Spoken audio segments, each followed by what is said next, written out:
चलिए बच्चों आगे स्टार्ट करते हैं यार। अभी तक हम लोगों ने जो कैपेसिटर का पार्ट था वो पढ़ लिया, कॉम्बिनेशन कैसे करना है, सीरीज पैरेलल। हम लोगों ने क्या देखा, सीरीज कॉम्बिनेशन में हमें वैसे जोड़ना है जैसे रेजिस्टेंस में पैरेलल में करते थे, मतलब उल्टा था वहाँ पर। और हमने नेट कैपेसिटेंस, एनर्जी, ये सारा पार्ट पढ़ लिया है। चलिए अब हम आगे बढ़ते हैं और आगे मैं जो पढ़ाने वाला हूँ टॉपिक बच्चों डाइलेक्ट्रिक स्टार्ट करेंगे।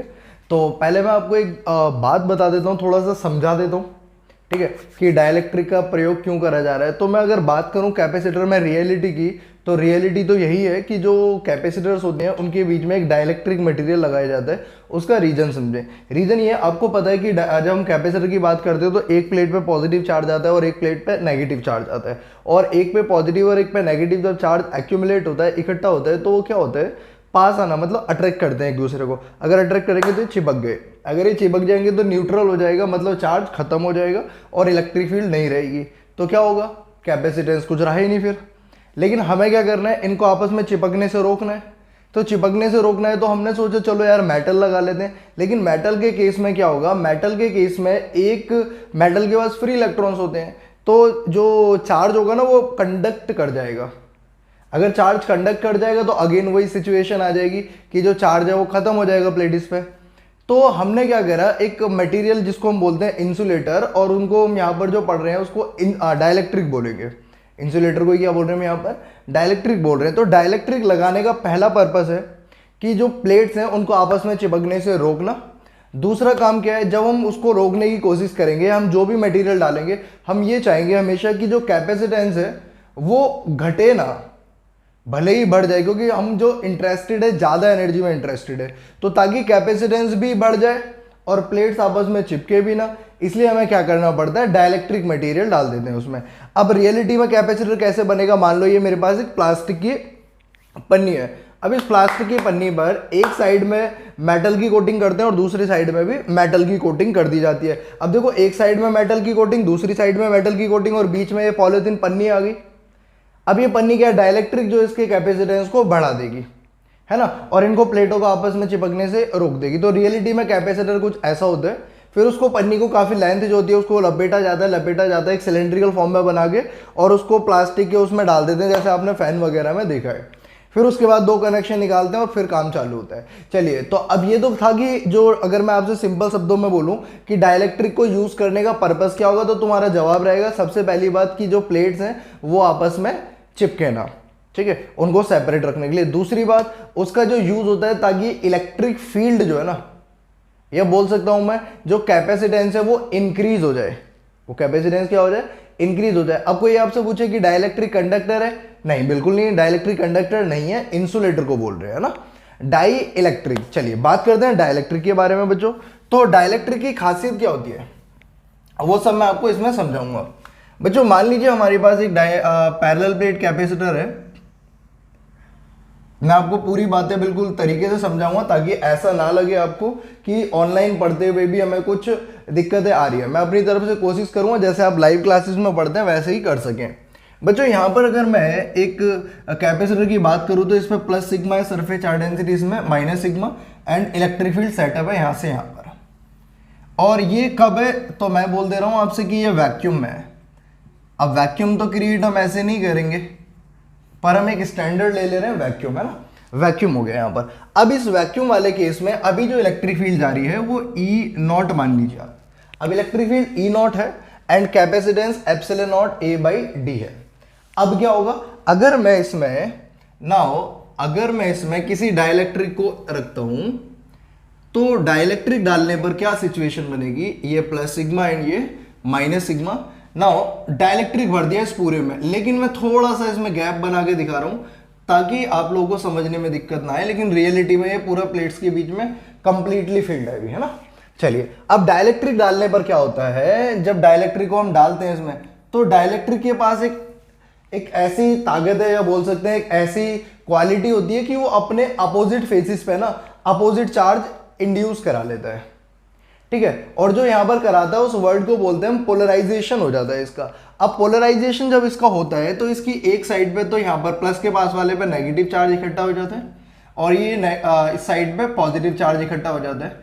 इस प्रोसेस को बोला जाता है पोलराइजेशन। मटेरियल का क्या हो गया, पोलराइजेशन। अब नाउ पोलराइजेशन की वजह से जो इलेक्ट्रिक फील्ड होगी, जिसको मैं बोल सकता हूं आप कहो तो EP, electric field due to polarised charge. तो पोलराइजेशन की वजह से जो इलेक्ट्रिक फील्ड आई वो इसके अपोजिट डायरेक्शन में आती है, जिसकी वजह से ई जो आएगी अब नेट वाली, वो हमारे पास अंदर कितना हो गया, E naught minus E P, E naught minus E P. ठीक, अब चार्ज वगैरह तो कुछ दिया ही नहीं हमने, यहाँ पर डाइलेक्ट्रिक वगैरह यूज कर रखा है केवल। तो अब क्या होगा, तो आप याद करो V इक्वल टू हो जाएगा ई नेट इंटू में डी, क्योंकि पूरे अंदर भरा हुआ है, और ई नेट कितना हो जाएगा, E naught minus E P into में कितना, डी। एंड अगर आप देखो C बराबर होता है Q बाई वी। तो अगर मैं इससे कंपेयर करूं, फिर उसके बाद ये डाइलेक्ट्रिक डालने के बाद कंपेयर करूं, तो आप सोच के देखो यहाँ पर जो पोटेंशियल है वो कम हो गया, एंड पोटेंशियल अगर कम हो गया तो कैपेसिटेंस इंक्रीज हो गया, कैपेसिटेंस इंक्रीज हो गया।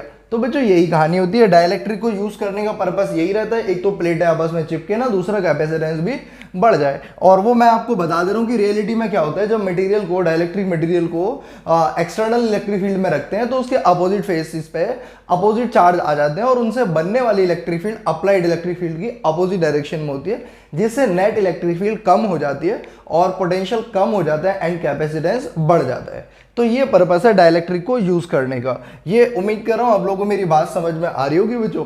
चलो, कैपेसिटेंस बढ़ जाएगा, प्लेटें आपस में चिपकेंगी नहीं। चलो ये तो समझ में आ गया कि ठीक है भैया ये ऐसे करता है, ऐसे करता है।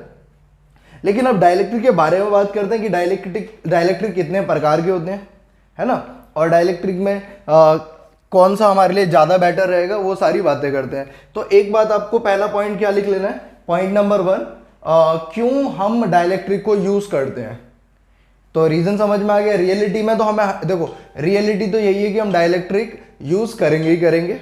अब दूसरी बात ये है कि क्यों यूज करेंगे, वो आपको समझ में आ गया होगा, है ना, कैपेसिटेंस बढ़ जाता है। चलो आगे बढ़ते हैं, इसको मैं साफ करता हूँ, फिर डाइलेक्ट्रिक के टाइप्स के बारे में पढ़ेंगे और थोड़ा अच्छा करके। थोड़ा सा थ्योरेटिकल पार्ट है, मैथमेटिकल पार्ट भी है, तो कोशिश करेंगे मिलके समझें यार। चलिए इसको लिखें आप लोग। बच्चों डाइलेक्ट्रिक के बारे में स्टार्ट कर दूं, तो देखें जरा, सबसे पहले मैं लिखता हूं यहां पर डाइलेक्ट्रिक या डाइलेक्ट्रिक मटेरियल। तो ये क्या होगा, डाई का मतलब दो और इलेक्ट्रिक मतलब चार्ज। तो मैं तो ऐसे बोल सकता हूं कि डाइलेक्ट्रिक वह मटेरियल होता है जिसको एक्सटर्नल फील्ड में रखने पर उसके अपोजिट फेसिस पे अपोजिट चार्जेस आ जाते हैं, है ना। और या ऐसे भी बोल सकते हैं कि डाइलेक्ट्रिक वो मटेरियल होते हैं, ना तो वो परफेक्टली कंडक्टर होते हैं, ना तो परफेक्टली वो इंसुलेटर होते हैं। तो मैं एक बीच की कैटेगरी में उसको रख सकते हैं, क्योंकि डाइलेक्ट्रिक में बेनिफिट ये है कि डाइलेक्ट्रिक में ना हमारे पास जो डाइलेक्ट्रिक स्ट्रेंथ में जो आगे पढ़ाऊंगा वो ज़्यादा होती है। चलिए अभी तो फिलहाल मैं ऐसे बताता हूँ, डाइलेक्ट्रिक दो चार्ज का आ जाना। तो मैंने बोला these are the material, these are the insulating या insulator which when placed in external field then opposite charges are produced on opposite phase। ठीक है, चलो ये तो इसकी डेफिनेशन हो गई।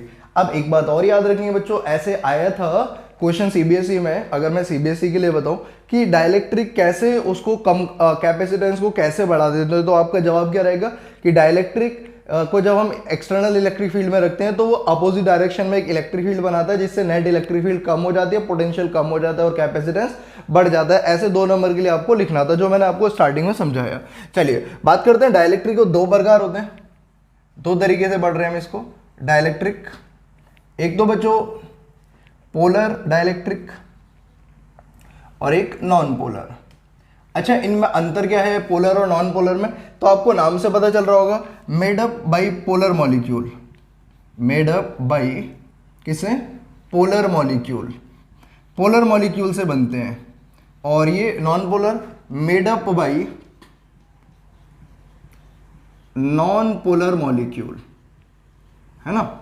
अभी इसको समझते हैं। तो अब ये पोलर नॉन पोलर आप जानते हैं। पोलर जैसे मैं आपको बताऊं NaCl, जैसे मैं बोलूं HCl, जैसे मैं वाटर को भी बोल सकता हूँ H2O एटसेट्रा, ये मेरे पास। अब इनमें खासियत क्या होती है, जो इनके सेंटर होते हैं, मतलब इसमें पॉजिटिव चार्ज भी होगा और नेगेटिव चार्ज, और उनके जो सेंटर होते हैं वो अलग होते हैं और इनको कुछ ऐसे दिखाया जाता है, ऐसे करके ओवल शेप में, ये पॉजिटिव और ये नेगेटिव, दोनों के सेंटर अलग अलग होते हैं। और अगर मैं बात करूं इनका dipole moment is not equal to zero, तो बोल सकते हैं ऐसे मॉलिक्यूल जिनका dipole moment, electric dipole moment zero नहीं होता, उनको बोलते हैं पोलर मॉलिक्यूल। और नॉन पोलर के लिए अगर मैं बात करूं, जैसे H2, O2, N2 एटसेट्रा, तो इसके लिए बोल सकते हैं जैसे मैं अगर बोलूं आपसे, जैसे ये मेरे पास पॉजिटिव चार्ज है, ऐसे बोल देता हूं मैं यहाँ पर, ये पॉजिटिव चार्ज है मेरे पास और ये नेगेटिव चार्ज है, ठीक है। तो इस पॉजिटिव चार्ज और नेगेटिव चार्ज का सेंटर एक ही जगह होता है, centre of positive and negative charge, centre of positive and negative charge coincide करते हैं यहाँ पर, और यहाँ पर सेंटर्स अलग अलग होते हैं, सेंटर्स अलग अलग होंगे, ठीक है। यहां पर सेंटर अलग अलग होते हैं, यहां पर सेंटर एक ही जगह होता है। इनका डाइपोल मोमेंट कितना होता है, जीरो। तो सिंपल सा कंसेप्ट है, जिनका डाइपोल मोमेंट जीरो वो नॉन पोलर, और जिनका डाइपोल मोमेंट जीरो नहीं होगा वो पोलर मॉलिक्यूल होंगे। ये डाइलेक्ट्रिक के बारे में हो गया। बच्चों आगे बात करते हैं थोड़ा सा और इसके बारे में। तो डाइलेक्ट्रिक, ऐसे डाइलेक्ट्रिक जो किससे बने होते हैं, पोलर मॉलिक्यूल से, उसको क्या बोलते हैं, पोलर डाइलेक्ट्रिक। और जो नॉन पोलर मॉलिक्यूल से बने होते हैं उनको बोलते हैं नॉन पोलर डाइलेक्ट्रिक। तो अब सवाल ये उठता है कि अगर हम कोई एक्सटर्नल फील्ड अप्लाई नहीं कर रहे, ये मेरे पास पोलर मॉलिक्यूल है ऐसे माने आप, ये देखो, लेकिन भाई साहब ये तो है कि इनका डाइपोल मोमेंट, इंडिविजुअल मॉलिक्यूल का डाइपोल मोमेंट जीरो नहीं होता, लेकिन इनका रैंडमली ये ऐसे बिखरे होते हैं कि when no external field is applied, अर्थात external field is zero, net moment, net dipole moment is zero. किसकी बात कर रहा हूं, ये मैं पोलर के लिए बात कर रहा हूं, फॉर पोलर, क्योंकि लेफ्ट साइड में पोलर चल रहा है, राइट साइड में नॉन पोलर चल रहा है। चलिए नॉन पोलर की बात करें। नॉन पोलर में ये ऐसे दिखाते हैं इसको, प्लस माइनस एक ही जगह, प्लस माइनस एक ही जगह, प्लस माइनस एक ही जगह, प्लस माइनस एक ही जगह। यहां पर भी वही कहानी है, सेम सीन है। When no external field is applied, net dipole moment of material is zero. अभी कोई इलेक्ट्रिक फील्ड नहीं होगी क्योंकि नेट चार्ज जीरो है, कुछ भी नहीं है अभी इनके पास, है ना। तो अभी तो ये यूजलेस है, ऐसे बोल सकता हूं मैं। तो यहाँ पे सेंटर्स अलग अलग है, यहाँ पर सेंटर एक ही जगह कोइंसाइड करते हैं। किसकी बात कर रहा हूं मैं, नॉन पोलर और पोलर की, ठीक है बच्चों। चलो अब ये तो विदाउट एक्सटर्नल फील्ड हुआ, लेकिन एक्सटर्नल फील्ड में बदलने से कहानी बदल जाएगी। आपको पता है क्या होने वाला है, पोलराइजेशन होने वाला है, और पोलराइजेशन होगा तो अपोजिट चार्ज आएंगे, और जिसकी वजह से अपोजिट डायरेक्शन में इलेक्ट्रिक फील्ड आएगी, जिसकी वजह से पोटेंशियल कम हो जाएगा और कैपेसिटेंस बढ़ जाएगा। बार बार इसलिए बोल रहा हूँ ताकि मेरी तरह आपको भी ये लाइन पूरी याद हो जाए एकदम ढंग से। चलिए तो इस वाले पार्ट को आप लिखेंगे बच्चों, पोलर का मतलब समझ में आया, नॉन पोलर। अगर मैं आपसे बोलूं क्या पोलर मॉलिक्यूल का डाइपोल मोमेंट जीरो होता है, तो मैं बोला है पोलर मॉलिक्यूल का डाइपोल मोमेंट जीरो नहीं होता। क्या नॉन पोलर मॉलिक्यूल का डाइपोल मोमेंट जीरो होता है? हाँ बिल्कुल होता है। लेकिन अगर मटेरियल के लिए बात करें तो क्या याद रखना है, एक्सटर्नल फील्ड नहीं होने पर दोनों का डाइपोल मोमेंट जीरो ही होगा, क्योंकि यहाँ पर रैंडमली ये अपने आप को वो करते हैं, डिस्ट्रीब्यूट करते हैं। ये वाला पार्ट आप लिखें, फिर मैं आपको क्या कराने वाला हूँ, इसको एक्सटर्नल फील्ड में डालने वाले हैं। हम थोड़ा जल्दी लिखेंगे आप लोग। मैंने भी क्या पढ़ा कि डाइलेक्ट्रिक कितने तरह के होते हैं, एक पोलर और एक नॉन पोलर। मॉलिक्यूल का डाइपोल मोमेंट जीरो या नहीं होगा, या इस तरीके से हमने एक बार पढ़ लिया। अब आगे बढ़ते हैं, अब इन्हें एक्सटर्नल फील्ड में रखते हैं। चलो वन बाय वन समझाऊंगा आप लोगों को, दोनों का एग्जांपल दूंगा, फिर डायरेक्ट न्यूमेरिक थ्योरी इसके मैथमेटिकल पार्ट पे आ रहा हूँ और जल्दी खत्म कर देंगे, ज़्यादा टाइम नहीं लेने वाला मैं इसमें। चलो यहाँ देखते हैं, सबसे पहले बच्चों कहानी लिखते हैं। 3 केसेस, 3 कंडीशन लिखूंगा। केस फर्स्ट ऐसे बोल सकता हूँ। सबसे पहले अपने पास एक ये कैपेसिटर है प्लस और ये माइनस, व्हेन वैक्यूम है यहाँ पर। नाउ इलेक्ट्रिक फील्ड कितनी है बच्चों, ई नॉट। अब अगले बात नहीं इसी में, अब मैंने क्या करा बच्चों, इसमें एक डाइलेक्ट्रिक भर दिया। कैसे भरा है, फुल भरा हुआ है, लेकिन साइड इसलिए इस गैप में दिखाते हैं ताकि बच्चों को कंफ्यूजन ना हो। यहाँ पर ये प्लस सिग्मा और यहाँ पर ये माइनस सिग्मा। अब सोच के देखो, जो इसके मॉलिक्यूल थे, डाइलेक्ट्रिक कहाँ बना रहा हूं मैं, ये डाइलेक्ट्रिक दिखा रहा हूं तुम्हें, ये रहा डाइलेक्ट्रिक। मॉलिक्यूल कैसे अरेंज है, रैंडमली अरेंज है, ठीक है। अभी इलेक्ट्रिक डाइपोल मोमेंट कितना है इसका, जीरो। मॉलिक्यूल के पास डाइपोल मोमेंट है लेकिन वो रैंडमली इस तरीके से रीअरेंज होते हैं या अरेंज होते हैं कि नेट डाइपोल मोमेंट जीरो। अब इसको उठा के इसके अंदर डाल दिया, जैसे इसके अंदर डालेंगे तो सोच के देखो बच्चों, ये जो मॉलिक्यूल है ये एक्चुअल में डाइपोल है, और डाइपोल को जब एक्सटर्नल फील्ड में रखते हैं तो उसमें टॉर्क लगता है, और टॉर्क लगता है पीई साइन थीटा। तो सेम सिचुएशन, जो टॉर्क का डेरिवेशन था वो इसी टॉपिक के लिए पढ़ा था हमने। अब सोच के देखो, जब मॉलिक्यूल पे टॉर्क लगेगा तो ये ऐसे घूमेगा, रीअलाइन करेगा। अगर ये रीअलाइन करेगा तो इस तरीके से करेगा कि जो पॉजिटिव चार्ज होगा वो इलेक्ट्रिक फील्ड की तरफ मूव कर लेगा, और नेगेटिव चार्ज उसके ऑपोजिट डायरेक्शन में। वो तुम्हें पता है ना, फोर्स की वजह से यहाँ पर अपनी एक्सटर्नल फील्ड जा रही है। तो यहाँ पर क्या होगा, यहाँ पर कैसा चार्ज इकट्ठा हो जाएगा, नेगेटिव। ऐसे मैं इसको कर देता हूँ, यहाँ पर नेगेटिव, यहाँ पर पॉजिटिव, और थोड़ा सा और दिखा देता हूँ, यहाँ नेगेटिव, यहाँ पॉजिटिव, यहाँ पर ये नेगेटिव, ये positive, negative positive, negative positive. अब ये रीअलाइनमेंट हो गया, यहाँ पर यहाँ क्या हो गया, realign, ALIGN, realignment of molecules. Molecules का रीअलाइनमेंट हो गया। अब रीअलाइनमेंट होने की वजह से अब मैं बोल रहा हूँ कि अंदर वाला चार्ज तो ये बोल सकते हैं एक दूसरे को पास पास वाले बैलेंस कर देंगे। तो कुछ सिचुएशन ये बनकर आई बच्चों, देखो जरा। And this phenomena is called polarisation. क्या बोलते हैं इसको, polarisation. Then what happen, plus sigma, ये माइनस सिग्मा, यहाँ पर कैसा चार्ज एक्यूमुलेट हो गया, नेगेटिव, यहाँ पर कैसा चार्ज इकट्ठा हो गया, पॉजिटिव। अब ये जो चार्ज पोलराइजेशन की वजह से है उसने इलेक्ट्रिक फील्ड किधर बना दी, अपोजिट डायरेक्शन में। इसको मैं बोल सकता हूँ EP। और अपनी एक्सटर्नल वाली किधर जा रही है, इधर जा रही है। तो सोच के देखो ना, नेट इलेक्ट्रिक फील्ड कैसे होगी, अपोजिट डायरेक्शन में। तो बताओ नेट इलेक्ट्रिक फील्ड अब कितनी लिखी जाएगी बच्चों, E0 माइनस EP। तो बताओ इलेक्ट्रिक फील्ड बढ़ी कि घटी, तो इलेक्ट्रिक फील्ड घटी। और घटी तो पोटेंशियल बढ़ा कि घटा, घटा।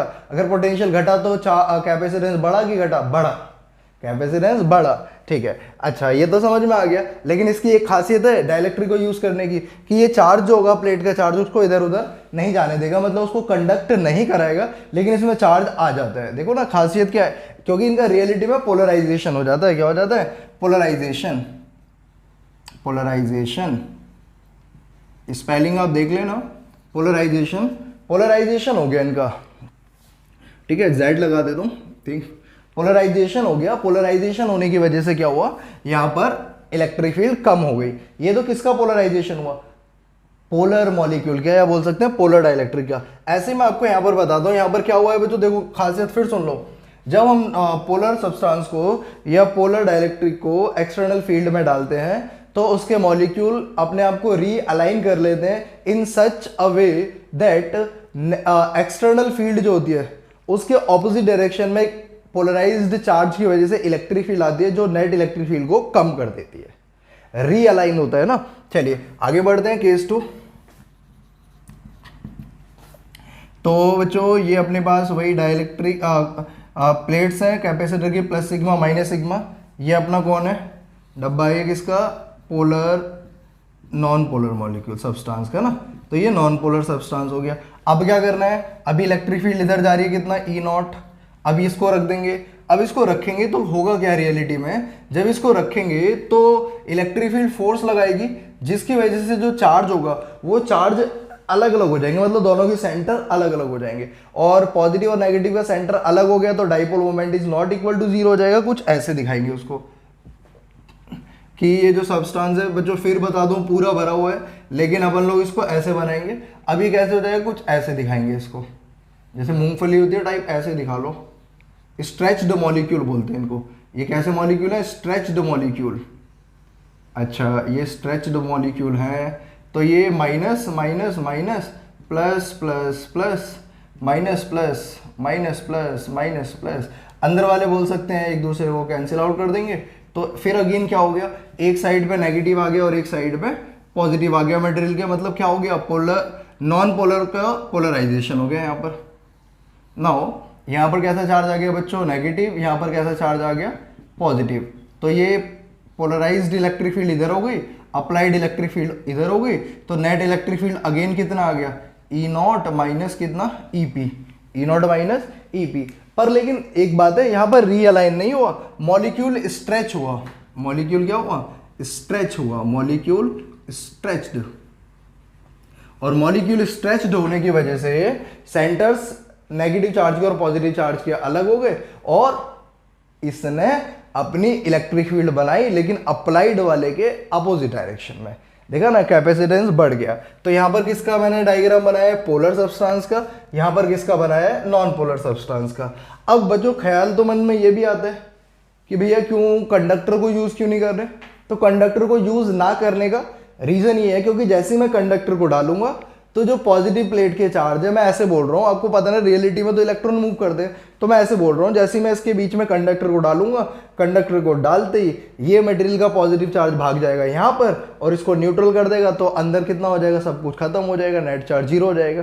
तो हम मेटल को नहीं डालेंगे, कैसे मटेरियल को डालेंगे, ऐसा मटेरियल जो सपोर्ट भी दे प्लस इलेक्ट्रिक फील्ड को बढ़ाए कि घटाए, इलेक्ट्रिक फील्ड को घटाए, क्योंकि इलेक्ट्रिक फील्ड घटेगी तो पोटेंशियल घटेगा, पोटेंशियल घटेगा तो कैपेसिटेंस बढ़ेगा, मतलब ज्यादा चार्ज हम दे पाएंगे। ये कहानी थी किसकी, पोलर सब्सटेंस के लिए, और ये किसके लिए था, नॉन पोलर के लिए। यहाँ पर रीअलाइनमेंट होता है और यहाँ पर मॉलिक्यूल स्ट्रेच हो जाते हैं, सेंटर्स अलग अलग हो जाते हैं। यहाँ तक की बात समझ गए आप लोग। चलिए अब देखो यहाँ पर केस 3 डालता हूँ आप लोगों को समझाने के लिए। बच्चों मैंने मान लो यहाँ पर कंडक्टर डाला, क्या डाला, कंडक्टर। नाउ कंडक्टर डालने पर इसमें इलेक्ट्रिक फील्ड गई कंडक्टर में, तो कंडक्टर को जब डालते हैं तो उसके इलेक्ट्रॉन, फ्री इलेक्ट्रॉन ऐसे चलना स्टार्ट करते हैं ताकि जो अंदर इलेक्ट्रिक फील्ड है उसको बैलेंस करके 0 करा सके, कितनी करा सके, तो इलेक्ट्रॉन इधर भागने लगते हैं। तो यहां पर कैसा आता जाएगा, नेगेटिव, और यहां पर पॉजिटिव एक्यूमुलेट हो जाएगा। कितना नेगेटिव आएगा, जितना यहां पर बाहर पॉजिटिव है, यहां पर कितना पॉजिटिव आएगा, जितना यहां पर बाहर नेगेटिव है। मतलब पोलराइजेशन इस तरीके से हो रहा है। मैं एक बात बता रहा हूं आपको समझाने के लिए। यहां पर पोलराइजेशन का मतलब आप समझ जाएं कि मैं ये बोल रहा हूं कि जब हम मेटल को कंडक्टर को डालते हैं तो जो एक्सटर्नल फील्ड को 0 करने के लिए उसके इलेक्ट्रॉन अपोजिट डायरेक्शन में भागना स्टार्ट कर देते हैं, जिससे अंदर नेट इलेक्ट्रिक फील्ड कितना हो जाए, 0। फिर तो सारा खेल ही खत्म हो गया। अगर इलेक्ट्रिक फील्ड नेट 0 हो गई तो एनर्जी तो इलेक्ट्रिक फील्ड की फॉर्म में ही आनी है यहाँ पर, है ना। तो हम कंडक्टर को यूज नहीं करेंगे क्योंकि कंडक्टर को डालने पर इलेक्ट्रिक फील्ड 0 हो जाएगी, है ना। और अब यहाँ पर जो बनेगा ई नेट कितना हो जाएगा, हमारे पास 0 हो जाएगा। ई नेट कितना हो जाएगा, 0। तो ये कंडक्टर की कहानी है। तो हम कंडक्टर को यूज नहीं करेंगे, इंसुलेटर को यूज करेंगे। आपने देखा होगा कई बार जो अब लोग बड़े बड़े से जो बिजली के वो लगे होते हैं ना, टावर टाइप में, है ना, तो उनके वहां पर इंसुलेटर लगाए जाते हैं, या फिर जो भी हमारे पास ट्रांसफार्मर वगैरह होते हैं तो उनके नीचे इंसुलेटर लगाए जाते हैं। हालांकि इंसुलेटर जैसे मट्टी के, चीनी मिट्टी के वो लगाए जाते हैं तारों के ऊपर ऐसे, ताकि वो क्या करे, इंसुलेटर की डाइलेक्ट्रिक स्ट्रेंथ ज़्यादा होती है, मतलब उसको बहुत ज़्यादा, जो हम वो यूज़ करते हैं ना, क्या कहते हैं, चीनी मिट्टी टाइप में इंसुलेटर बोलते हैं उसको, है ना। अब वो इंसुलेटर का फ़ायदा क्या होगा कि उसमें जो इंसुलेशन ज़्यादा रहता है, मतलब कंडक्शन ना के बराबर रहेगा। बहुत हाई इलेक्ट्रिक फील्ड चाहिए इनको कंडक्टर बनाने के लिए, बहुत हाई इलेक्ट्रिक। जैसे मैं एयर की बात करूं तो एयर को कंडक्टर बनाने के लिए 3 × 10⁻⁶ वोल्ट पर मीटर इतनी इलेक्ट्रिक फील्ड चाहिए। अरे मेरी बात समझ में। ऐसे ही मैं आपको बताऊंगा और कौन कौन से मटेरियल की, कुछ मटेरियल की लिख लेंगे। हालांकि सीबीएसई में नहीं भी पूछा जाता, लेकिन जो बच्चे सीबीएसई के अलावा कुछ सीखना चाहते हैं तो उनके लिए मैं बता रहा हूँ ये सारी बात, इसीलिए टाइम लगा रहा हूँ, आराम से करेंगे। तो पोलर पोलराइजेशन पढ़ लिया, नॉन पोलर पोलराइजेशन पढ़ लिया, इसको नोट डाउन करें, मैं आगे लिखाता हूँ। यहाँ तक समझ में आया बच्चों आप लोगों को? आगे बढ़ते हैं। अगला टॉपिक है हमारे पास डाइलेक्ट्रिक कॉन्स्टेंट। डाइलेक्ट्रिक कॉन्स्टेंट, है ना। अब ये डाइलेक्ट्रिक कांस्टेंट ने आपने पहले भी पढ़ रखा है, अब दोबारा से पढ़ना है। डाइलेक्ट्रिक कांस्टेंट के क्या होता है, तो मैंने बोला के बराबर होगा इलेक्ट्रिक फील्ड जब क्या था, वैक्यूम था, अपॉन में इलेक्ट्रिक फील्ड जब मीडियम होगी, मतलब ई नेट। ई नॉट को कितना लिख सकता हूं मैं, ऐसे लिखा रहने दो, और ई नेट की जगह कितना हो जाएगा, E naught minus E electric field due to polarised charge, electric field due to polarised charge, और या रिड्यूस्ड इलेक्ट्रिक फील्ड। अब सोच के देखो के बराबर क्या बताएगा, ये क्या है मेरे पास, ई नेट है ना, जब मटेरियल है, जब डाइलेक्ट्रिक है, जब डाइलेक्ट्रिक है, और ऊपर वाली जब वैक्यूम है, जब वैक्यूम है। बच्चों अब सुनो मेरी बात बड़े ध्यान से। मान लो मेरे पास ऐसे ये डाइलेक्ट्रिक कैपेसिटर है, अभी कोई मीडियम नहीं है, तो इसमें से इलेक्ट्रिक फील्ड जा रही है, इमेजिन करो 100 न्यूटन पर मीटर की, है ना। देन अब इसमें मटेरियल डाल दिया, तो सोच के देखो इलेक्ट्रिक फील्ड बढ़ी की घटी, मटेरियल डालने पे इलेक्ट्रिक फील्ड घट गई। अब इलेक्ट्रिक फील्ड यहाँ पर कितनी रह गई, ई नेट, मान लो यहाँ पर रह गई 50 रह गई। कितनी रह गई, 50। तो मैं पूछूं इसका मटेरियल का डाइलेक्ट्रिक कांस्टेंट बताओ, तो आप बोलोगे के बराबर जितनी इलेक्ट्रिक फील्ड पहले थी अपॉन में जितना मटेरियल डालने के बाद, बोले तो कितना 2 आ गया। तो इस मटेरियल का डाइलेक्ट्रिक कांस्टेंट कितना हुआ, 2। तो ऐसे ही हमारे पास डाइलेक्ट्रिक कांस्टेंट का मतलब हुआ कि रेशियो ऑफ इलेक्ट्रिक फील्ड जब वैक्यूम था अपॉन में इलेक्ट्रिक फील्ड जब मटेरियल था। तो ये डेफिनेशन हमारे पास इलेक्ट्रिक फील्ड की टर्म्स में आ गई, किसकी, डाइलेक्ट्रिक कांस्टेंट की। तो अगर मैं आपसे सिंपल शब्दों में बोलूं कि कोई तुमसे पूछे कि भाई ऐसे नहीं है, हमें तो सिंपल शब्दों में बताओ कि डाइलेक्ट्रिक क्या है, तो मैंने आपको क्या बोलना है, डाइलेक्ट्रिक कांस्टेंट किसी मटेरियल की वह वैल्यू है जितने फैक्टर से वो इलेक्ट्रिक फील्ड को, वैक्यूम वाली इलेक्ट्रिक फील्ड को कम कर देगा। मैं बोलूं अगर वैक्यूम इलेक्ट्रिक फील्ड 100 है, वैक्यूम इलेक्ट्रिक फील्ड 100 है और किसी का मटेरियल डाइलेक्ट्रिक कांस्टेंट है 2, तो इसका मतलब कितना कर देगा वो, 100/2, 100/2। मैं आपसे बोलूं वाटर का डाइलेक्ट्रिक कांस्टेंट 81 है, तो इसका मतलब जो भी इलेक्ट्रिक फील्ड वैक्यूम वाली होगी पानी डालने पर 1/81 टाइम्स हो जाएगी। क्लियर है क्या मेरी बात यहाँ तक? तो डाइलेक्ट्रिक कांस्टेंट मतलब जितने फैक्टर से वो वैक्यूम वाली इलेक्ट्रिक फील्ड को कम कर दे, कौन, डाइलेक्ट्रिक मटेरियल, डाइलेक्ट्रिक मटेरियल, उस वैल्यू को बोलते हैं dielectric constant, dielectric constant. तो ये बात तुम्हें समझ में आ गई होगी कि डाइलेक्ट्रिक कांस्टेंट वो है जितने फैक्टर से एक्सटर्नल फील्ड को या वैक्यूम वाली फील्ड को कम कर दिया जाए, है ना। तो ये डाइलेक्ट्रिक कांस्टेंट आ गया हमारे पास, डाइलेक्ट्रिक कांस्टेंट आ चुका है, ठीक है। अगर हम बात करें फॉर वैक्यूम के लिए, तो डाइलेक्ट्रिक कांस्टेंट के की वैल्यू होती है 1। फॉर एयर के लिए आई थिंक के की वैल्यू 1.002, ठीक है। फॉर वाटर के लिए के की वैल्यू 81, फॉर मेटल के लिए इन्फिनिटी। मतलब डाइलेक्ट्रिक कांस्टेंट जो होता है हमेशा 1 से बड़ा रहेगा और अप टू इन्फिनिटी तक जाएगा। अब आगे बात करें अगर हम, तो ये तो चलो डाइलेक्ट्रिक कांस्टेंट की बात हो गई, और डाइलेक्ट्रिक कांस्टेंट के बाद हमने ये भी पढ़ लिया डाइलेक्ट्रिक कांस्टेंट के बारे में। कुछ और समझाता हूँ आप लोगों को मैं। मान लीजिए बच्चों आपने क्या करा, एक ये कैपेसिटर लिया और इस कैपेसिटर में भी वैक्यूम है और इलेक्ट्रिक फील्ड कितना है, E0। अब मैंने क्या करा, इसमें डाइलेक्ट्रिक डाल दिया। तो डाइलेक्ट्रिक डालने के पर इसकी surface charge density plus sigma है, इसकी माइनस सिग्मा, एंड ये मैंने यहाँ पर डाइलेक्ट्रिक डाल दिया। पूरा भरा हुआ है, लेकिन अभी देखने में कैसा लग रहा है कि केवल गैप है कुछ, लेकिन रियलिटी में पूरा भरा हुआ है। तो यहाँ पर चार्ज आ जाएगा पोलराइजेशन की वजह से, कैसा, नेगेटिव, और इस तरफ कैसा आ गया, पॉजिटिव चार्ज। अभी जो चार्ज आएगा पोलराइजेशन की वजह से, इसकी डेंसिटी है सिग्मा पी और इसकी डेंसिटी है सिग्मा पी। पोलराइजेशन डेंसिटी हो गई यहाँ पर। ये हमने इलेक्ट्रिक फील्ड के बारे में पढ़ लिया। अब देखो यहाँ से, देखो अब इस फॉर्मूले से के क्या है यहाँ पर, के बराबर E0। E0 कौन सी है, जो वैक्यूम है, तो कितना होगा, इसको लिखेंगे इलेक्ट्रिक फील्ड को sigma by epsilon not upon में E0 माइनस EP, मतलब sigma by epsilon not minus sigma P upon में एप्सिलॉन नॉट। यहाँ से सिग्मा एप्सिलॉन नॉट कट जाएगा तो K बराबर कितना आ गया बच्चों, सिग्मा अपॉन में सिग्मा माइनस सिग्मा P। अच्छा, इसको मैं इधर ले जाता हूँ तो सिग्मा माइनस सिग्मा P बराबर कितना आ जाएगा, सिग्मा बाई K, और ये इधर, तो सिग्मा P बराबर कितना आ गया, sigma minus sigma by K। Where sigma क्या है यहाँ पर, ये वाला कौन सा है, surface charge density, surface charge density of polarised charge, जो पोलराइजेशन होने की वजह से आया है ना, पोलराइज्ड चार्ज। और ये सिग्मा क्या है, जो प्लेट का है, surface charge density of each plate of capacitor, है ना। अब एक बात सोच के देखो, यहाँ से अगर सिग्मा का एक रिलेशन आ गया हमारे पास surface charge density for polarized charge की और जो प्लेट का था, अब इसको और क्या लिख सकते हैं, सिग्मा पी की जगह क्यू पोलराइज्ड वाला अपॉन में एरिया बराबर, यहाँ पर सिग्मा कॉमन ले लेता हूँ, सिग्मा की जगह हो जाएगा चार्ज अपॉन में एरिया 1 माइनस 1 अपॉन में के। अगर मैं ए से काट दूँ तो पोलराइज्ड चार्ज निकालने का एक फॉर्मूला भी आ गया कि भाई पोलराइज्ड चार्ज कितना आएगा। क्लियर है क्या मेरी बात? और यही फॉर्मूला हमने इंडक्शन में भी मैंने आपको पहले बताया था, बस वहाँ पर माइनस साइन लगाया हुआ था क्योंकि अपोजिट चार्ज को दिखाना चाहता था मैं वहाँ। चलिए, तो हमने ये देखा कि वो जो फॉर्मूला हमने वहाँ पर लिखा था उसका डेरिवेशन यहाँ से आता है, और आपको ये भी समझ में आ गया होगा कि हमें डाइलेक्ट्रिक यूज़ क्यों करना पड़ रहा है। धीरे धीरे और बातें खुलकर सामने आएगी, लेकिन आपको उसके लिए वीडियो देखना पड़ेगा अभी आराम से। चलिए, यहाँ तक इस पार्ट को आप आराम से लिखें। सरफेस चार्ज डेंसिटी का फॉर्मूला आ गया हमारे पास के की टर्म्स में। चार्ज मतलब पोलराइज्ड चार्ज, पोलराइजेशन होने की वजह से जो चार्ज आया उसका फॉर्मूला आ गया, और डाइलेक्ट्रिक कांस्टेंट समझ लिया। इसको लिखेंगे आप लोग, फिर मैं आगे बढ़ाता हूँ। चलिए जल्दी लिखें। यहाँ तक तो आपने नोट डाउन कर लिया। अब हमने सिग्मा का रिलेशन देख लिया, चार्ज कैसे निकालते हैं पोलराइज्ड वाला उसको देख लिया। चलिए आगे बढ़ते हैं। आगे टॉपिक में क्या है हमारे पास, टॉपिक का नाम है डाइलेक्ट्रिक स्ट्रेंथ।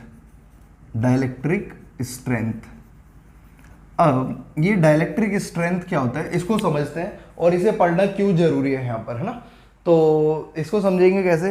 तो सबसे पहले ऐसे मान लीजिए कि भाई मैंने यहाँ पर एक कैपेसिटर की प्लेट है, ठीक है, और इसमें यहाँ पर ये चार्ज एक्यूमुलेट हो गया, मतलब ये मैंने डाइलेक्ट्रिक स्लैब डाल दी इसमें। यहाँ पर ये कितना है सिग्मा, और ये माइनस सिग्मा प्लेट का है। अब सोचो जब यहाँ पर इलेक्ट्रिक फील्ड जाएगी, जैसे जैसे इलेक्ट्रिक फील्ड बढ़ती जाएगी, जैसे जैसे इलेक्ट्रिक फील्ड बढ़ती जाएगी किसके अक्रॉस, जो डाइलेक्ट्रिक की वजह से पास हो रही है, जैसे जैसे ये इलेक्ट्रिक फील्ड बढ़ती जाएगी, तो इलेक्ट्रिक फील्ड बढ़ने पर मान लो अभी इलेक्ट्रिक फील्ड 1 है, फिर 2 है, फिर 3 है, फिर 4 है, तो पोलराइजेशन की वजह से चार्ज आता जा रहा है, यहाँ पर नेगेटिव आता जा रहा है और यहाँ पर पॉजिटिव। तो ये इलेक्ट्रिक फील्ड यहाँ पर सेट होती जा रही है ऐसे करके, है ना, अपोजिट डायरेक्शन में। अब हम इसको और चार्ज देते जाएंगे तो इलेक्ट्रिक फील्ड और बढ़ती जाएगी। अगर अंदर इलेक्ट्रिक फील्ड बढ़ रही है तो पोटेंशियल डिफरेंस भी बढ़ रहा है। और सुनते हैं मेरी बात, समझो। अब हम इलेक्ट्रिक फील्ड देते गए, इसको देते गए। अब हुआ क्या, एक सिचुएशन ऐसी आ गई कि इलेक्ट्रिक फील्ड इतनी ज़्यादा हो गई कि जो यहाँ पर जो चार्ज था, जो यहाँ पर चार्ज है वो मूव करने लग गया। वो चार्ज क्या करने लग जाएगा, मूव करने लग जाएगा। मतलब इतनी हाई इलेक्ट्रिक फील्ड दे दी कि जो इंसुलेटर था उसने अपनी इंसुलेशन वाली प्रॉपर्टी छोड़ गया और ये कंडक्टर की तरह बिहेव करने लग गया।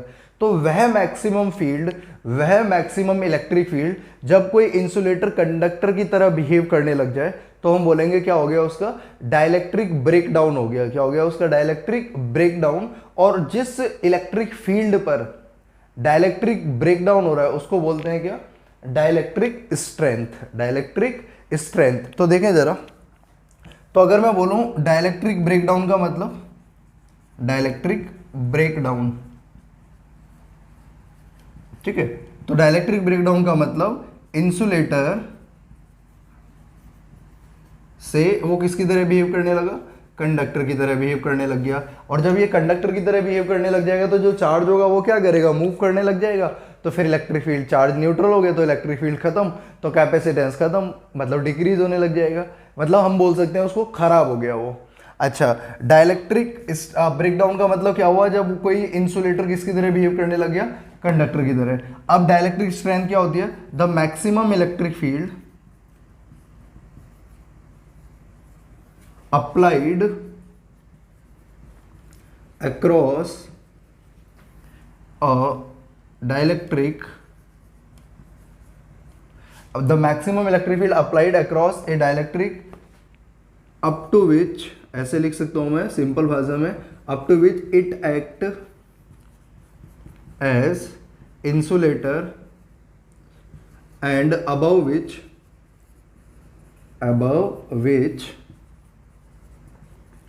It act as conductor. किसकी तरह काम करने लग जाएगा ये, कंडक्टर की तरह। वह मैक्सिमम इलेक्ट्रिक फील्ड, वह मैक्सिमम इलेक्ट्रिक फील्ड जब तक कोई डाइलेक्ट्रिक किसकी तरह काम करेगा, इंसुलेटर की तरह। लेकिन जब उससे पार आपने निकाल दी, इलेक्ट्रिक फील्ड उससे ज़्यादा दे दी, तो वो किसकी तरह बिहेव करने लगेगा, कंडक्टर। और हमारी कैपेसिटर की कहानी खराब हो गई।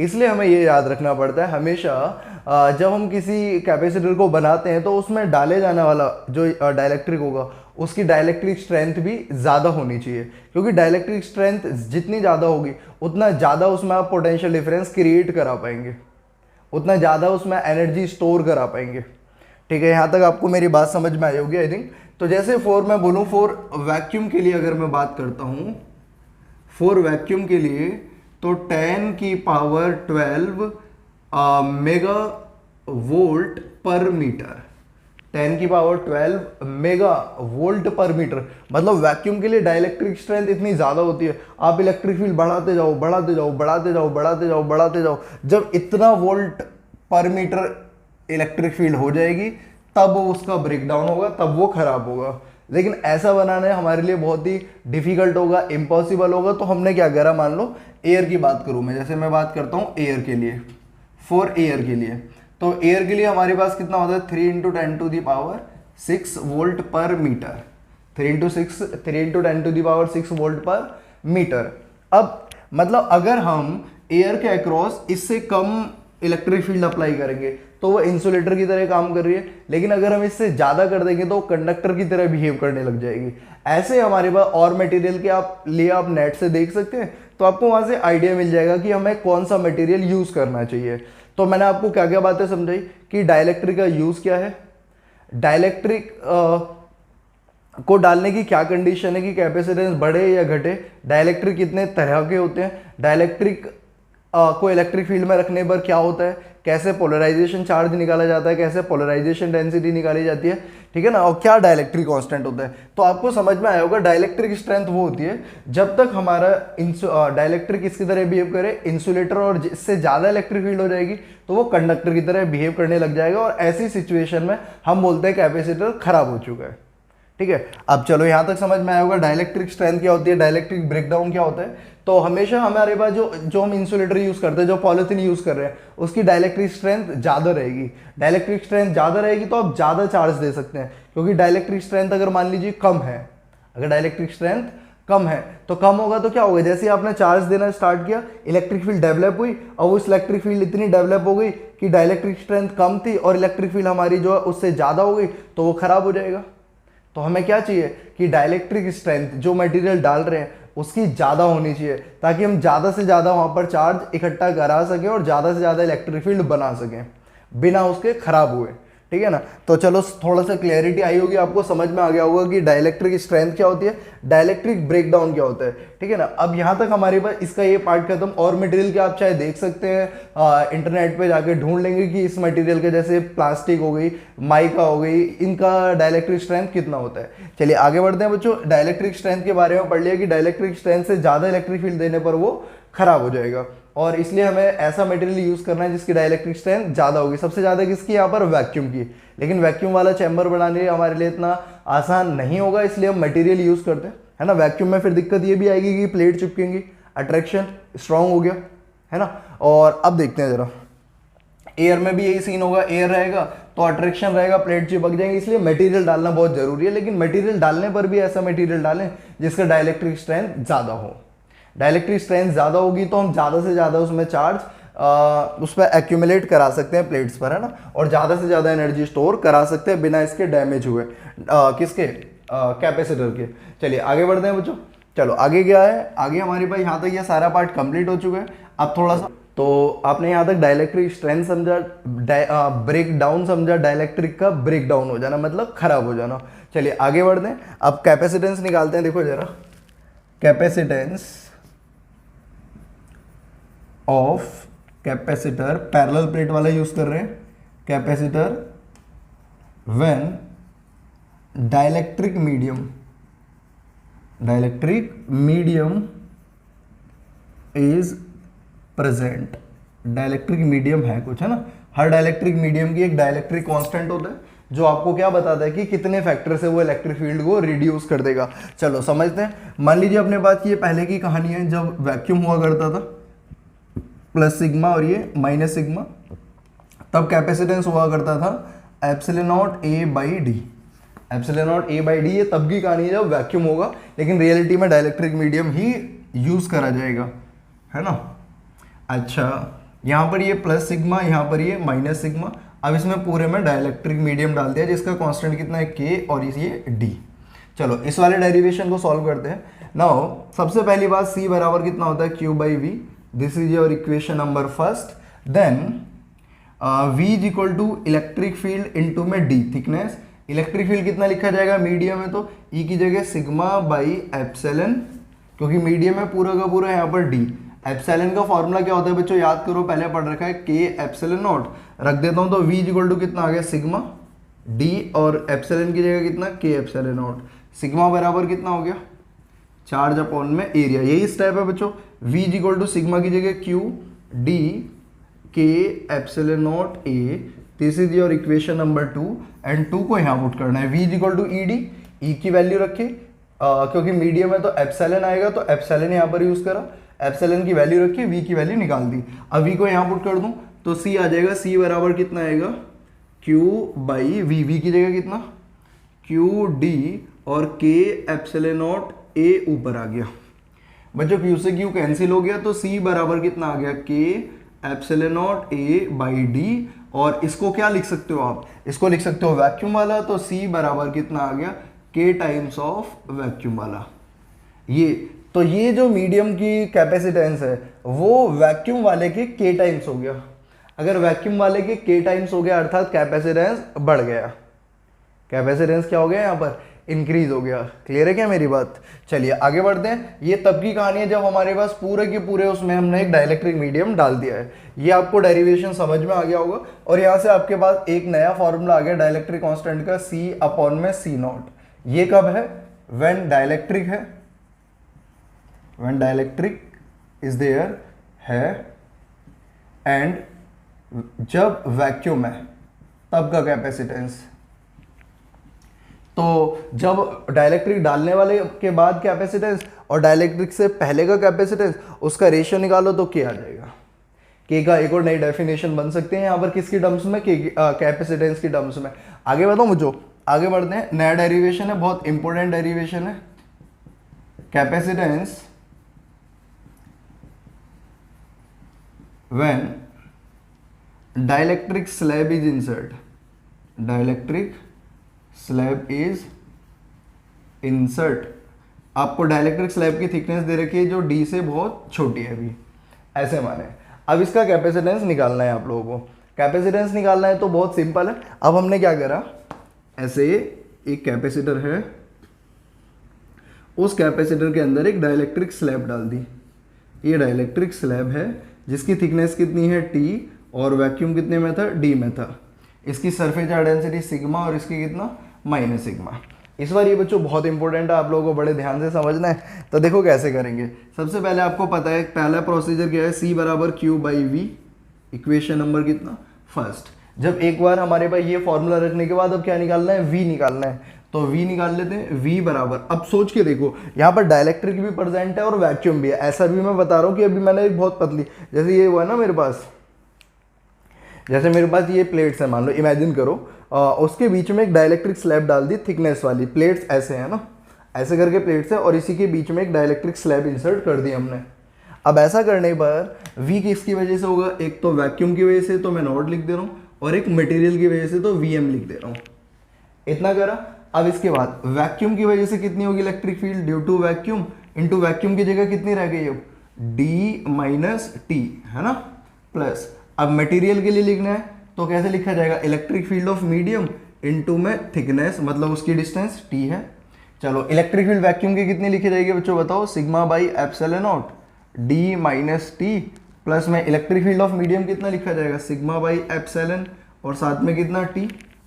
अब एप्सिलॉन की जगह देखो ये रहा फॉर्मूला, कि एप्सिलॉन नॉट पहले भी पढ़ रखा है, अब रख देते हैं यहाँ पर फटाफट से, sigma by epsilon not D minus T, plus में सिग्मा की जगह एज इट इज यहाँ पर ये K एप्सिलॉन नॉट और साथ में T। Sigma by epsilon naught constant आ गया यहाँ पर, D माइनस T प्लस में T बाई K, सिग्मा की जगह चार्ज अपॉन एरिया। आपको समझ में आ रहा है बच्चों? और देखो कुछ नया तो है नहीं डेरिवेशन में, अब इतना टाइम लगा के क्या करना है। इक्वेशन नंबर 2, अब ये 2 से पहले क्या करा, C बराबर Q बाई V, फिर V निकाला, V किसकी वजह से, वैक्यूम और मीडियम की वजह से। चलो यहाँ पर रख लेते हैं। तो C बराबर सॉल्व करके आएगा एप्सिलॉन नॉट A अपॉन में D माइनस T प्लस में T by K। This is the formula for capacitance when A dielectric slab of thickness T which is less than किसे, D से, separation between the plate is insert, then capacitance become epsilon naught A upon में D minus T plus T by K. This is the formula for capacitance in this case है ना, and this is the formula for capacitance in this case। इसमें पूरे में material भरा हुआ है, इसमें हमने एक डाइलेक्ट्रिक स्लैब इंसर्ट करी है।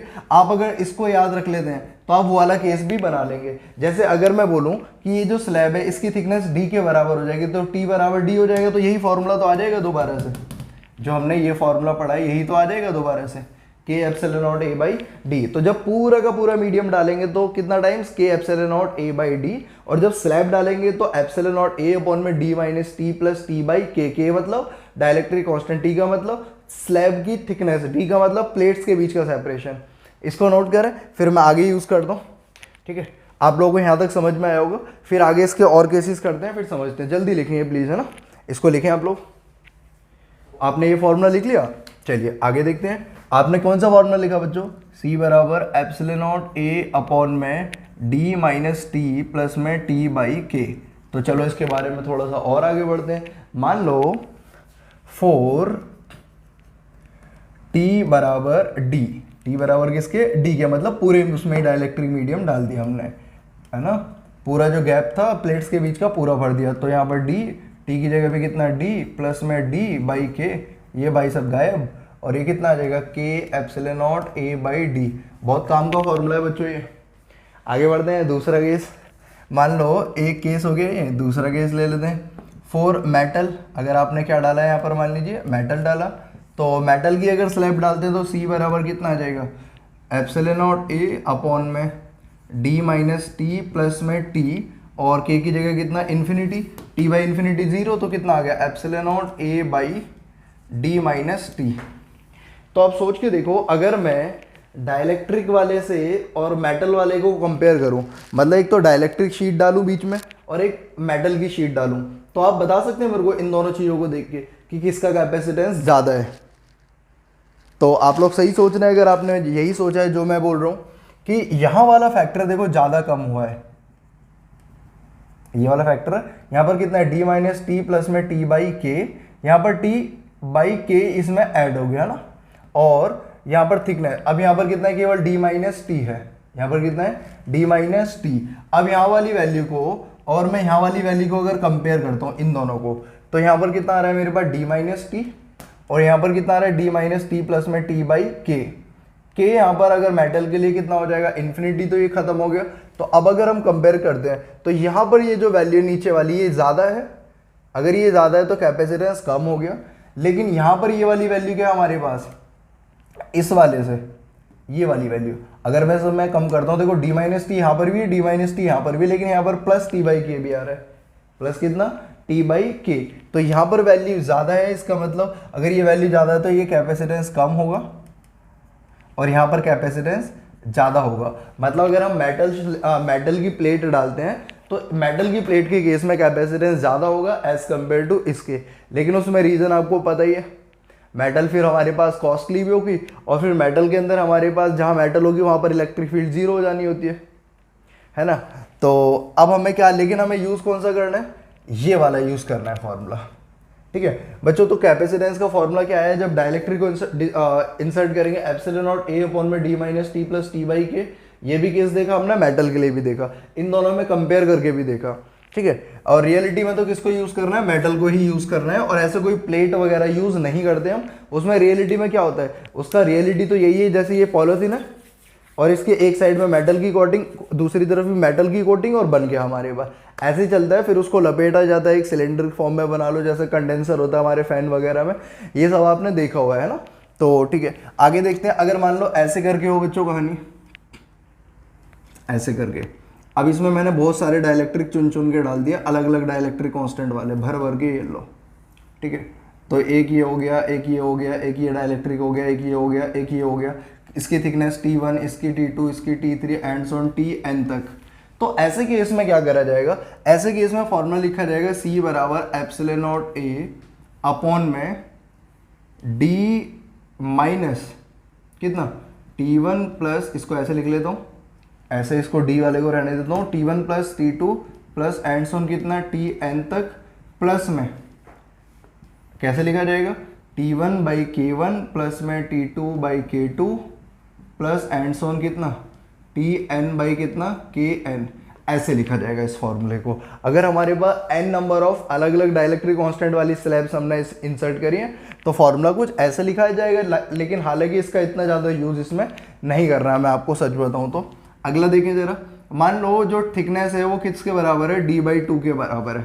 अगर थिकनेस किसके बराबर है, d/2 के, तो c बराबर कितना है बताओ, ε0a, यहाँ पर d माइनस t की जगह कितना d/2 प्लस में फिर t की जगह कितना d/2 और साथ में कितना k, d माइनस d/2 कितना हो जाएगा d/2, तो कितना बचा हमारे पास ε0a, d/2 कॉमन आ गया, 1 प्लस में 1/k, है ना। और इसको अगर हम सॉल्व करते हैं यहाँ पर तो ये देखो d/2 हो जाएगा, d/2 कॉमन आ गया, इसको मैं और ऊपर ले जाता हूँ तो कितना हो जाएगा बताओ, 2k ε0a अपॉन में d ब्रैकेट में 1 प्लस k। आ रही है बात समझ में। ऐसे आपको इसके क्वेश्चन करने, मान लो t थिकनेस कुछ भी दे रखी है, वो आपको 3d/4 दे दूं मैं इसको, अगर मैं 3d/4 बोलूँ थिकनेस को, तब आप सॉल्व करें, बताओ कितना आएगा। ऐसे ही क्वेश्चन आ जाते हैं हमारे पास कि इतनी थिकनेस वाली स्लैब उसमें डाल दी, बताओ कैपेसिटेंस क्या होगा। तो बहुत बड़ी बात कहाँ है बच्चों, आपको फार्मूला पता है ε0a अपॉन में d माइनस टी प्लस में t/k। तो ये हमारे पास कुछ बातें थी डायलेक्ट्रिक को लेकर। अगले पार्ट में मैं क्या कराने वाला हूँ आपको, कॉम्बिनेशन ऑफ डायलेक्ट्रिक। बड़े ध्यान से देखना है, कंटिन्यू रखेंगे इसी पार्ट में। चलिए इसको नोट डाउन करें बच्चों। अब हम करने वाले हैं कॉम्बिनेशन ऑफ डायलेक्ट्रिक। सब लोग बड़े ध्यान से देखें, कॉम्बिनेशन ऑफ डायलेक्ट्रिक। ठीक है, चलिए पहला क्वेश्चन से स्टार्ट करते हैं। बहुत बेसिक से चलेंगे, जल्दबाजी करने की कोई ज़रूरत नहीं है हम लोगों को। देखो कैसे करेंगे, देखो सबसे पहला केस फर्स्ट, मान लो मेरे पास ऐसे करके एक डाइलेक्ट्रिक ये कैपेसिटर है, इसमें मैंने दो डाइलेक्ट्रिक ऐसे डाल दिए, एक ये रहा और एक ये रहा। ये मेरे पास कैपेसिटर की प्लेट है, इसमें एक डाइलेक्ट्रिक ये डाल दिया और एक डाइलेक्ट्रिक ये डाल दिया। ये वाला कितना है K1 और ये वाला कितना है K2। ये कितनी दूरी तक d/2 और ये भी कितना d/2। अब जो इस केस में आपको कैपेसिटेंस बताना है कि भैया नेट कैपेसिटेंस कितना हो जाएगा यहाँ पर। तो बहुत आसान है बच्चों, इसको रीअरेंज कर लेते हैं हम लोग। बड़े दिमाग से, मतलब बहुत सिंपल होता है तरीका, मैं तो कहता हूँ बहुत आसान होता है। कैसा भी क्वेश्चन आए आप कर देंगे मुझे पता है, लेकिन उसके लिए क्या करना पड़ेगा, पूरे प्रोसीजर से देखना पड़ेगा इसको। तो कैसे देखें, तो मैं क्या कहता हूँ, बैटरी के एक तरफ आपने पॉजिटिव लगाया इसके कैपेसिटर के और एक तरफ कैपेसिटर के नेगेटिव लगाया। तो सोच के देखो, अगर यहाँ पर पॉजिटिव है तो इस पूरी प्लेट पे कैसा आया, पॉजिटिव। अगर यहाँ पॉजिटिव है तो इस वाली साइड के, मतलब इस वाले जिसका डाइलेक्ट्रिक कांस्टेंट कितना है K1, इसके इनर वाले पे कितना आ गया नेगेटिव। और यहाँ नेगेटिव तो इसके बाहर कैसा पॉजिटिव, यहाँ पॉजिटिव तो इस तरफ कैसा नेगेटिव, है ना। कैसे चार्ज करा देखो, फिर मैं एक बार बताता हूँ। बैटरी के टर्मिनल लगाओ पॉजिटिव और नेगेटिव, ये आप दिखा दो कैपेसिटर में, ये प्लस तो ये साइड पूरी प्लस, जहाँ से बीच में से सेपरेशन है, यहाँ पर नेगेटिव तो इस तरफ पॉजिटिव, यहाँ पॉजिटिव तो इस तरफ नेगेटिव आ गया। अब क्या करना है, अब ये करना है आपको, इसको रीअरेंज करना है। दो कैपेसिटर में तोड़ लो इसको भाई। इस K1 वाले का K2 इसके माइनस प्लस से जुड़ा हुआ है, तो इसको ऐसे जोड़ा जाएगा ना, ऐसे करके इसको दो टुकड़े करके ऐसे इमेजिनरी वायर मान लो इसके बीच में। तो ये कौन सा वाला हो गया हमारे पास K1 और ये वाला कौन सा हो गया हमारे पास K2। तो अब इसके लिए कैपेसिटेंस लिखूंगा C1 बराबर कितना K1 ε0a और डिस्टेंस कितना है d/2, तो 2 ऊपर आ गया, d यहाँ पर आ गया। इसके लिए लिखूंगा तो कितना लिखूंगा C2 बराबर कितना 2K2 ε0a/d। अब ये दोनों किस में पैरेलल में, अगर दोनों पैरेलल में तो क्या करेंगे, प्रोडक्ट अपॉन सम। तो यार इसको भी कर लेते हैं, तो C नेट कितना आएगा C1 C2 अपॉन में C1 प्लस C2। और आप इसको सॉल्व करें तो कितना आएगा K1, 2 भी लगा देता हूँ आगे, ε0a/d इंटू में 2K2 ε0a/d डिवाइडेड बाई दोनों का सम। तो सम करूँगा तो मैं 2 ε0a/d कॉमन आ गया बच्चों, यहाँ रह गया K1 प्लस K2 और ये इससे गया, यहाँ से 2 से 2 भी गया। तो आंसर कितना है, C बराबर ε0a/d ब्रैकेट में 2K1 K2 अपॉन में K1 प्लस K2। मैं आपसे कभी नहीं कहूँगा कि आपको एक ही क्वेश्चन रट लेना है, मैं आपको कहूँगा कि आपको जो करने का तरीका है वो समझ लेना है। क्वेश्चन रटने के लिए मैं आपको बता दूं 2 क्वेश्चन कर रहा हूँ बोर्ड पे और दोनों के लिए बोल दूं कि भाई ऐसे ऐसे कर लेना, तो काम नहीं चलने वाला आगे। लेकिन हाँ, अगर आपने एक बार कंसेप्ट समझ लिया तो कोई दिक्कत नहीं है। तो ये यहाँ पर ऐसे आ गया, मतलब अगर डी डिस्टेंस यहाँ पर डिवाइड हो रहा है, एरिया सेम है, ऐसे अगर मैं देखता हूँ तो ये दोनों सीरीज में आए और नेट कैपेसिटेंस इतना आ गया। ये जो के नेट आया है, इसका जो के नेट आया है वो के नेट कितना आ गया, के नेट आ गया इसका 2k1 k2 अपॉन में k1 प्लस k2, ये इसका नेट के आ गया। क्लियर है क्या मेरी बात? तो के नेट ऐसे निकाला जा सकता है। अच्छा दूसरा केस समझाऊं, और देखो आप लोगों को समझना है बड़े ध्यान से, कोई जल्दबाजी नहीं है, एक बार दो बार तीन बार, मेरे को बस आप लोगों को समझाना है। कितनी बार भी आपको करना पड़े प्रैक्टिस, आप आराम से करें, परेशान होने की ज़रूरत नहीं है आप लोगों को। चलिए एक ये और एक ये, इस बार ऐसे हैं और ये हमने यहाँ पर एक कनेक्शन दिखा दिया, ये K1 वाला है और ये कितना है K2 वाला, और सेपरेशन ये कितना है D। अब अगर आप ध्यान से देखो, इस वाले ने कितना घेरा यहाँ से a/2, इसने कितना घेरा a/2, है ना। अब यहाँ पर क्या होगा, क्या ये भी सीरीज में होंगे, चेक करते हैं। चलो यहाँ पर प्लस लिख लो और यहाँ पर माइनस लिख लो। यहाँ प्लस है तो यहाँ पर सारे पे कैसा, साइड में प्लस, और इधर वाले पे बीच में तो कुछ है ही नहीं, तो यहाँ पर एक ऐसा माइनस माइनस माइनस माइनस। तो आपने एक चीज देखी यहाँ पर, अब ऊपर वाला एक K1 वाला मान लो कैपेसिटर और एक ऊपर K2 वाला मान लो, नीचे वाला K1 वाला ऊपर वाला K2 वाला, और इन दोनों का प्लस कहाँ पर है, इस एंड पे। इसको मैं नामकरण कर देता हूँ A और B। तो इस K1 वाले का और K2 वाले का पॉजिटिव कहाँ पर है, A पर, और नेगेटिव कहाँ पर है, B पर। तो अब आपके मन में आइडिया आ गया होगा, समझ में आ गया होगा, अरे सर ये तो पैरेलल में, क्योंकि प्लस प्लस A पर है और माइनस माइनस B पर है। तो क्या इसको ऐसे लिख ले, ऐसे, है ना। अगर इसको ऐसे लिखते हैं तो आप लोग सही सोच रहे हैं। ये कितने वाला है, K1 वाला, और ये कितना है K2। कौन डिवाइड हो रहा है, एरिया डिवाइड हो रहा है यहाँ पर। लेकिन ऐसे याद नहीं करना, पोलैरिटी लगा कर देखें, आराम से समझ में आ जाएगा। तो इन दोनों को अलग कर लो, यहाँ से ऐसे अलग कर लो। जैसे यहाँ पर ऐसे था तो इसको ऐसे अलग कर लिया, तो देखो बीच में जहाँ कनेक्शन है ना, ऐसे अलग कर लिया। इसको ऐसे कनेक्शन को अलग कर लो, जहाँ पर बीच में डाइवर्जन दिख रहा है इसको ऐसे अलग कर लिया मैंने, ऐसे अलग करा तो ये ऐसे हो गया। तो बताओ इस वाले का कैपेसिटेंस C1 कितना होगा, K1 एप्सिलॉन नॉट A/2D, क्योंकि A/2 एरिया है। इस वाले को कितना लिखेंगे, C2 बराबर कितना, K2 epsilon naught A upon में 2D। अब टोटल लिखूंगा तो क्या करना है, डायरेक्ट जोड़ना है, क्योंकि पैरेलल में है। तो पैरेलल में C नेट कितना है बच्चों बताओ, एप्सिलॉन नॉट A/D कॉमन आ गया, अंदर कितना रह गया, K1 प्लस K2/2 आ गया नेट कैपेसिटेंस। बहुत आसान तरीका होता है, देखो यहाँ पर इसको ऐसे तोड़ लो, यहाँ पर इसको ऐसे तोड़ लो, है ना। अच्छा तो के नेट कितना निकला आपको बताओ, K1 प्लस K2/2। तो ऐसे देख सकते हैं यहाँ पर जब ये सीरीज में है, अगर दो के लिए बात कर रहा हूँ तो नेट के हार्मोनिक मीन के बराबर आएगा, हार्मोनिक मीन। और अगर ये ऐसे हैं पैरेलल में तो अर्थमेटिक मीन आ रहा है, इसमें हार्मोनिक मीन आ रहा है और इसमें कैसा आ रहा है, अर्थमेटिक मीन। चलो और क्वेश्चन ट्राई करा दो, जरा देखना। मान लो ऐसे हो ये क्वेश्चन, कोई बहुत बड़ी बात तो है नहीं बच्चों, आप लोग कर पाएंगे मुझे पता है। इसमें ऐसे करके एक डाल दो, ये कौन सा वाला है, K1 वाला, और यहाँ पर दो टुकड़े करके डाल दो। ये मान लो मेरे पास, ऐसे ले लेता हूँ इसको, तो ये कौन सा है K2 वाला और ये कौन सा है K3 वाला। इस बार ऐसे कर दिया, इसका एरिया कितना A/2, नीचे वाला A/2, ये सेपरेशन कितना D/2, ये भी सेपरेशन कितना D/2, भरा कुछ ऐसे है मैंने।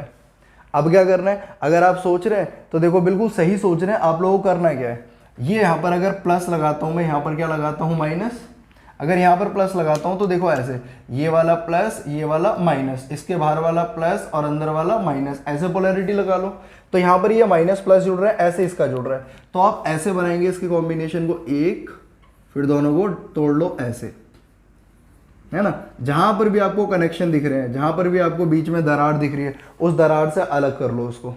बहुत सिंपल तरीका है। यहाँ बीच में दरार है तो मैंने इसको एक अलग कर लिया, यहाँ पर ऐसे दरार है तो ऐसे अलग कर लिया, ये बन गया अरेंजमेंट। अच्छा इसका कैपेसिटेंस कितना आएगा, K1 वाले का C1 मान लो इसको एप्सिलॉन नॉट A, यहाँ पर K कितना आ जाएगा K1 अपॉन में डिस्टेंस कितना है D/2, तो 2 पर आ जाएगा और D यहाँ लिख दे रहा हूँ। इस वाले का कैसे लिखा जाएगा, इसको सॉल्व करके देखना आप लोग। तो इस वाले का लिखा जाएगा C2 बराबर कितना, K2 एप्सिलॉन नॉट A/D, क्योंकि डिस्टेंस भी हाफ हो गया और एरिया भी हाफ हो गया। चलो इसमें लिखो C3 बराबर कितना, K3 एप्सिलॉन नॉट A/D। अब क्या करना है, अब आपको करना है ये दोनों को किस में जोड़ना है, पैरेलल में। इन दोनों का जो पैरेलल आएगा वो इसके साथ किस में आएगा, सीरीज में आएगा।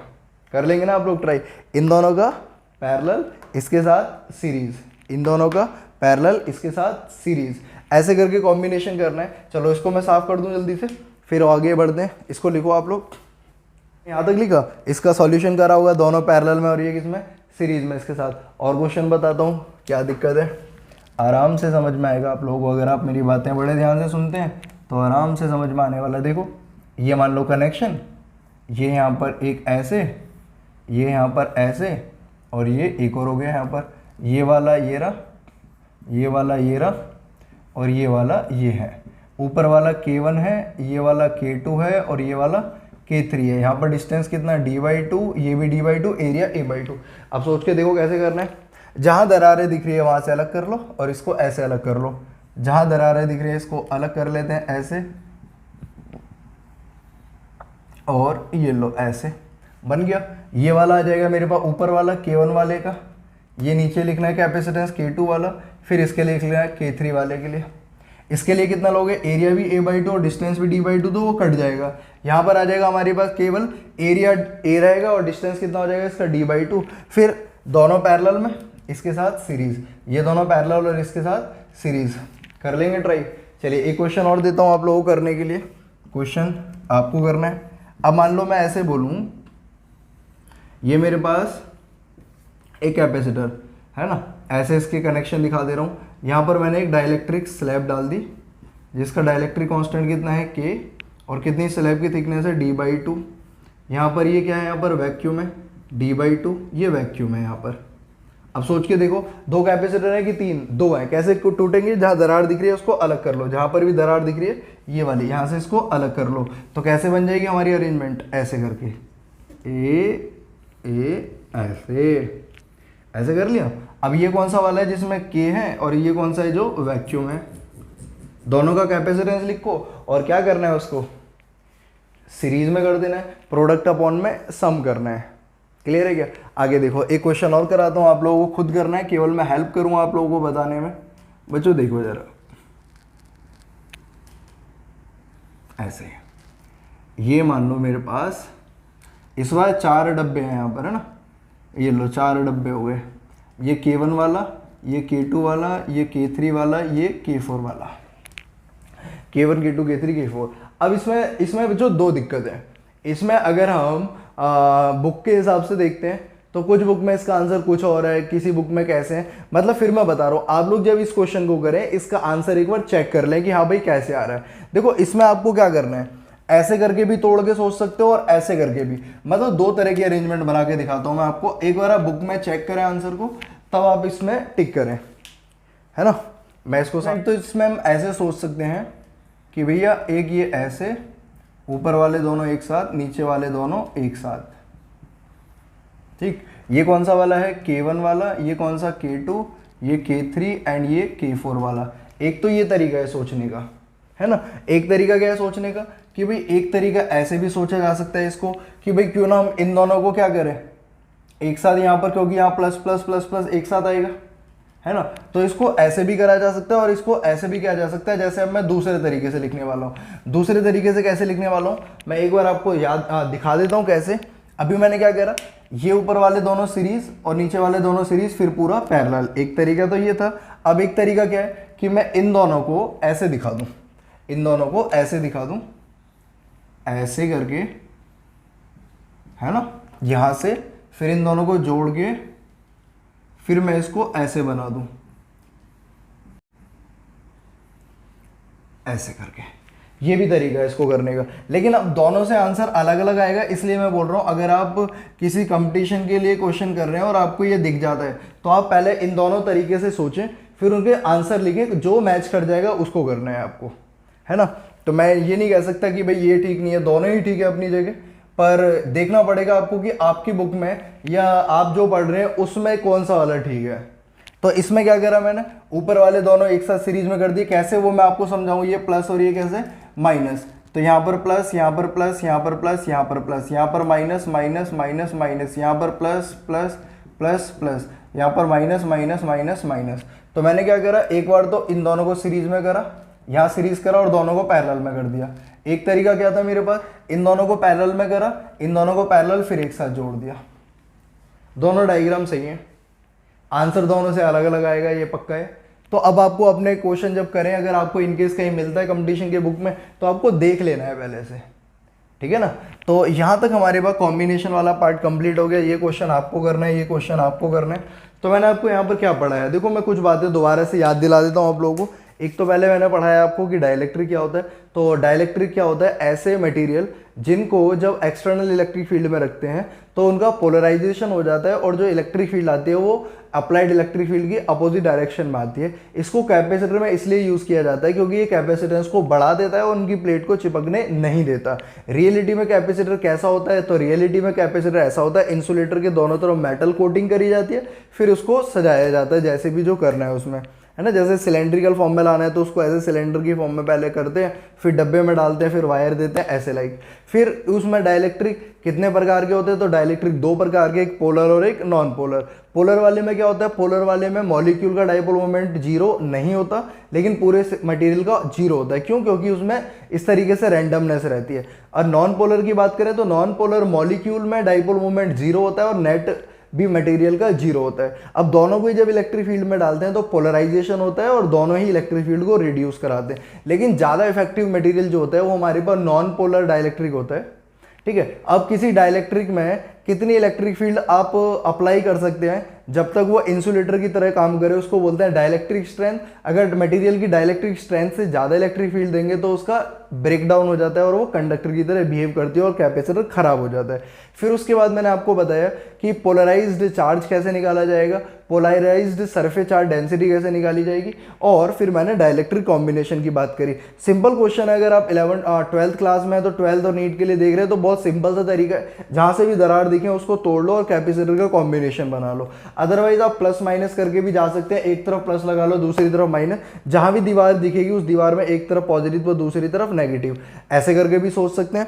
तो कुछ ऐसे जो फैमिलियर क्वेश्चन है जो ज़्यादातर बुक्स में दिए होते हैं वो मैंने करा दिए। आप लोग बाकी क्वेश्चंस को बुक से ट्राई कर सकते हैं, मेरे वाले कंसेप्ट से अप्लाई कर सकते हैं। उम्मीद करता हूँ आप लोगों को समझ में आया होगा। अगले लेक्चर में मैं दोबारा नए टॉपिक के साथ मिलूंगा। यहाँ तक के लिए धन्यवाद।